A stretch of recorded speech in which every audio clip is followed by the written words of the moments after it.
sunshine, and 2 feet of fresh powder. Everything you need to start shredding the slopes. At the top of every lift, you're faced with your first major decision of the run. Which path are you going to hit for your next big adventure? Will you, A, take that groomed run for experts, or B, create the first tracks on an ungroomed path? One of these choices kills more skiers a year than avalanches. Which one would you choose? One false move and that expert run could take you to the hospital. But choosing B, taking the ungroomed path, could take your life. Dropping in the rough, you slam a tree and fall deep in the snow. If you're not found, you could suffocate or freeze to death. It's one of Mother Nature's booby traps, a deep chasm hidden at the base of a tree well. A tree well is a hole in the snow formed around the base of the tree, left by the rain shadow of the branches of the tree. We're out on a mountain slope, and we take trees that have low-hanging branches. Their lower branches can effectively act like an umbrella. So when the snow is falling, it builds up thick away from the tree, but not as much snow falls next to the tree trunk. It's a tree well. Tree wells are very dangerous. They're a confined space, and once you get in them, it's very difficult to get out. Now, what's the first thing you should do if it's you trapped in a tree well? Should you, A, yell loudly to get someone's attention, B, create a pocket of air and then signal for help, or C, dig your way out?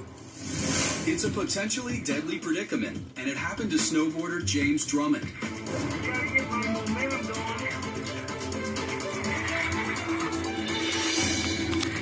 He's 6 feet underground and head first in the tree well.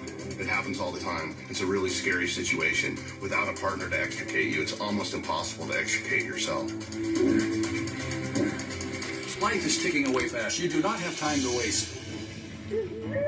When you are caught in one of these things, I would tend to think in minutes. I'm gonna die. If you were James and in the death grip of a tree well, what would you do? Trying to dig out might drop you down further. If you want the best chance of survival, you'll choose B, find air and then signal for help. James uses his snowboard to create an air passage. You need to clear that airway right away. I would recommend putting your hand in front of your face and trying to clear an airway immediately in front of your mouth. He can breathe, but he'll freeze if he stays under snow too long. Our body temperature is around 98.6 degrees Fahrenheit, but as that temperature drops, even by the time you get just to 95 degrees, you start having problems. Your memory starts going, shivering sets in. The body doesn't like to be 95 degrees. That's mild hypothermia. Tangled in branches, James can barely move. It takes him 14 minutes of struggle to dig out his phone and dial his wife. Man, call the chief. I'm stuck in a tree well. I'm going to die if they don't find me. Come on there! Quick! James panics as his temperature continues to decline. Hello? At 27 minutes, Ski Patrol finally reaches him by phone. Don't wiggle around too much, okay, bud? Oh, okay. I'm getting cold. We're gonna find you, Jack. Okay. With no time to lose, a desperate hunt begins. But on a mountain full of trees, locating him is like finding a needle in a haystack. Yeah. I'm upside down.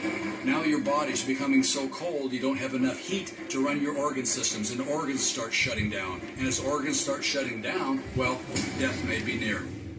James has been immobile for nearly an hour. Ski Patrol's mission is critical. The victim could be seconds from taking his last breath. Oh my God.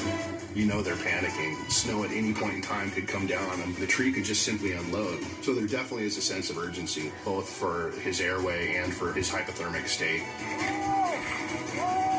It couldn't be worse. And then, Oh, they're above me. They're above me. I hear them. They're above me. James is lucky. His 59 minutes underground could have been a death sentence. Hold on. Okay, nice deep breath. Okay, 1, 2, 3. It went from voices in the distance to voices right on top of me. You can't explain in words how fantastic that was. A hand reached out and grabbed me, and I was out. I was right side up. And I never thought I'd stand on my feet again. There's a great thirst for powder in the mountains and adventure, but snow professionals have done a lot of research on tree well extrications, and they found that a vast majority of time people are unable to extricate themselves. Tree wells are dangerous, but do skiers encounter them all that often? True or false? Half of all skiing suffocation accidents involve tree wells. The answer is false, because their lethal potential is much higher. Tree wells are the culprit in an astounding 70% of skiing suffocation deaths. Being trapped in a tree well could end your life, but you can survive it if you remember these tips. Always take a beacon or cell phone with you when you're out on the slopes. If you get trapped, create a pocket of air and give yourself breathing room. Don't ski alone, or at least let someone know where you're going. You may be able to shred with the best, but out in the wilderness, not knowing the rules of survival could put you 6 feet under.